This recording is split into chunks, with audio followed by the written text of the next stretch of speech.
Long-term buying real estate's a great idea.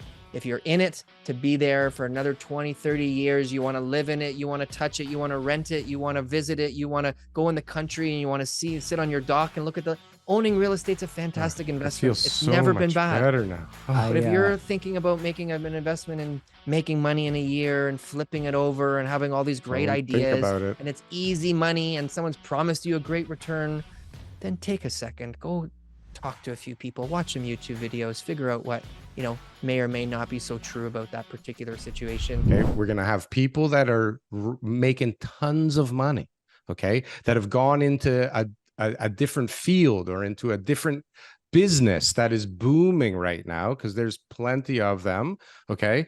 And then there's people that are just dropping off the earth and giving their keys and disappearing and going bankrupt. And like, that's just going to keep widening. There's going to be like, because I don't know, don't you guys know people that are killing it right now? Just if not in real estate, right? Everybody in real estate is getting fucked, but there's people that are absolutely killing it and people that are absolutely getting hammered.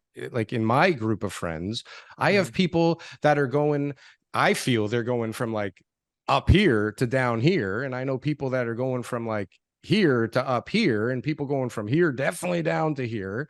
Like it's all over the place right now. And it's so like even you look retail, like retail commercial sales are up and vacancies are down and everybody's talking like, oh, retail is the place to be right now. You should look at some retail. And like, what happens if they do start closing restaurants again? They're saying it's all attributed to restaurants booming now and being so big. And I mean, you've been to a restaurant, they're pretty busy, right? They are busy. They're super busy. So fuck, can you imagine like all these people are like buying retail stores again and they're baking all these restaurants. And let's say Daryl's not crazy, just for argument's sake. Because okay, hold on, let me get there. I'll allow it. I'll allow it. Will you allow it? All right, I'm there now. Load it up. Okay. And they do try and lock people down. Okay. And some people that own a business are told like, you better fucking close your doors, guys, because that's what they do, right? I mean, don't forget the trucker convoy. That was a forced closure. Okay. Like by serious force, okay? Like trampling women in wheelchairs with horses force. And so why is everybody so certain that they won't up the level of force when everybody starts going, yeah, fuck you, we're not wearing masks this time, you dumb fucks. Like you really think we're going to fall for this shit again? What? You're going to go with your horse? You're going to fight back with your horse? No, but seriously, like, did you think that was a possibility last time? Did anybody guess that rates were going to go down to zero and real estate? What are you trying to say? You're saying that it's possible that there'll be another lockdown? What the fuck, or did I miss the point? Yeah, I guess you missed the... Yeah, no, you got the point. I think I'm being clear. There could be another lockdown. What are people going to do? What if that happens? Like, seriously, everybody's before. Whatever it was before, we'll get our serve checks again. Gonna get we'll just pump some more money into the economy. We'll all be good, right? Which is also going to happen again too. When this cycle finishes and we get to the point where things are really bad again, and then they start deciding to use quantitative easing again, those serve checks are coming back. No, it's UBI now. UBI but haven't you seen like there's municipalities that are already voting in UBI, right? It's these are all the things that are 100% going to come back again in the cycle. So long-term real estate's a great investment, guys. Just let's end the show with long-term buying real estate's a great idea.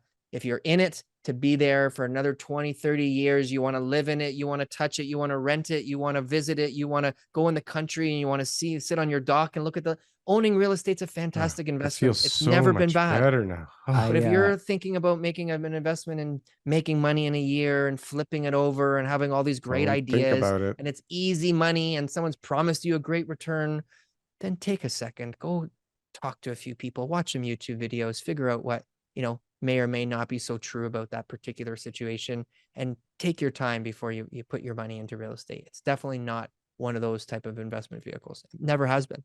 TK, we just went firm last week, bro. How can you say that to me? And when do you plan on getting your money out? No, I'm just joking. Before? Listen, but there's deals out there is really the point that I'm trying to make. Okay. Because there are people that are hurting out there and stupid. In our case, we got lucky. We found some dummies that own the best fucking piece of land on earth. But like, there are actually some deals out there if you get the right person at the right time, and there's lots of situations out there, right? I mean, we see prices, we see examples of people taking ginormous hits on some. We all ignore those and they get absorbed into the average price, but some people are taking like $500,000 hits or even more, depending on the price. What's the biggest one you've seen, Tom? Just anecdotally, like bought and then sold at a much lower price, or any type of stuff like that. Yeah. Honestly, in central Toronto and downtown, those numbers aren't as Twitter worthy as they would be in outer markets, right? So I'm not seeing a ton of that stuff. It's mostly that they bought in 2020 and they're selling the condo. I just had one, so I helped a guy sell his condo in Midtown Toronto. We ended up selling it for $640. It closed yesterday. He paid $686, not with me, in March of 2020. Ouch. Yeah. So closing costs, fees, all that kind of stuff. Fees, everything. He just took the loss and wanted to get out, right? Yeah. Daryl, in your world, are you going to be impacted by the new Chow like mansion tax, the 3 million plus, or is that just residential? It's just residential. Okay. Well, it's residential. It's definitely gonna, in this building in particular, it's gonna hit us hard for sure. Not us, but the people who buy from us. Yeah, because it's starting early next year. Right. For me, I'm going to transfer on the unit side. Yeah. Right. I'll transfer in 2 months or under 2 months, but they're going to transfer 4 years from now. And it will definitely be in that bracket where they have to take a hit. But the whole purpose of that tax is because they know that like, it's not going to change anything for those people. Some people may make a different decision, but there'll be somebody right there to take it. Like, but it's absorbable. It's like everything else. What are your options? Is $3 million a lot of money today? That's the fucking problem. And that's what I keep trying to get to. It is. $3 million is not a lot of money today. But it's a lot of money for the average $3 million average person in Toronto. Yes. It's like less than 2% of the market. That's why no one had an issue with this. Right. That's exactly it. Who cares? Just like when we brought in land transfer tax and the average price in Toronto was $522,000 and now it's 1.2 million.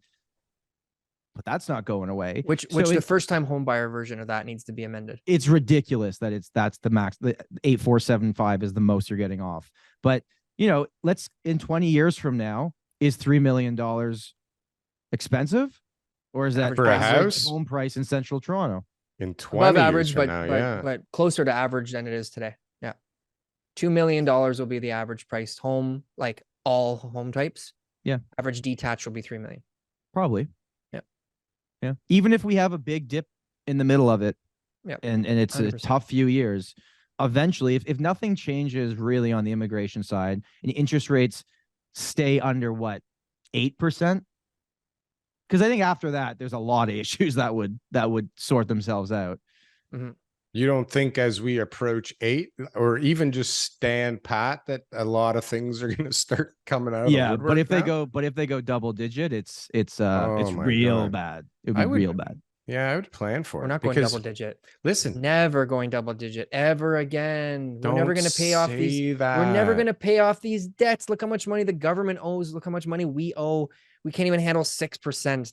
Well, then we better join BRRRRRR, man, because if the United States wants to keep is not going anywhere anytime soon, Daryl. If the United States keeps doing what they're doing and keeps spending the way they're spending on things that have nothing to do with their own country, okay, inflation will keep ripping. And when the US raises rates and Canada doesn't, guess what happens to Canada?